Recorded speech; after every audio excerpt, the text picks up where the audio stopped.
वार्तांकन रोखठोक बातमी।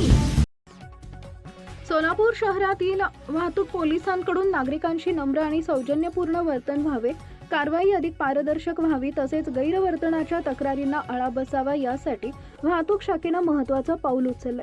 मुख्य वर्दळीच्या चौकांमध्ये कर्तव्य बजावणाऱ्या वाहतूक कर्मचाऱ्यांना आता बॉडी वॉर्न कॅमेरे देण्यात येणार असून नागरिकांशी सौम्य भाषेत वागण्यासह कर्तव्य बजावताना पालन करावयाच्या 7 मार्गदर्शक सूचना नव्यानं नियुक्त सहाय्यक पोलीस आयुक्त मनोज यादव यांनी जारी केल्यात। शहर वाहतूक शाखेच्या उत्तर विभागातील अंमलदार युवराज पवार यांचा पैसे स्वीकारतानाचा व्हिडिओ सोशल मीडियावर व्हायरल झाल्यानंतर त्यांच्यावर निलंबनाची कारवाई करण्यात आली होती। त्यानंतर बुधवार दिनांक 5 रोजी हवालदार राजेंद्र खाडे यांनी एका दुचाकी स्वाराशी शिवीगाळ केल्याचा व्हिडिओही सोशल मीडियावर प्रसारित झाला।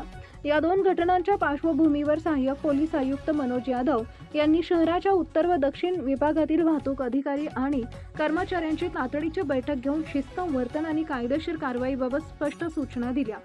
यादव यांनी वाहनधारकांशी नेहमी नम्रतेने संवाद साधावा, कोणत्याही प्रकारचा भ्रष्टाचार किंवा गैर आर्थिक व्यवहार करू नये, कारवाई पारदर्शक पद्धतीने करावी आणि सार्वजनिक ठिकाणी प्रत्येक हालचालींचं चित्रीकरण होण्याची शक्यता लक्षात घेऊन आक्षेपार्ह भाषा व वर्तन टाळावे असं निर्देश दिले।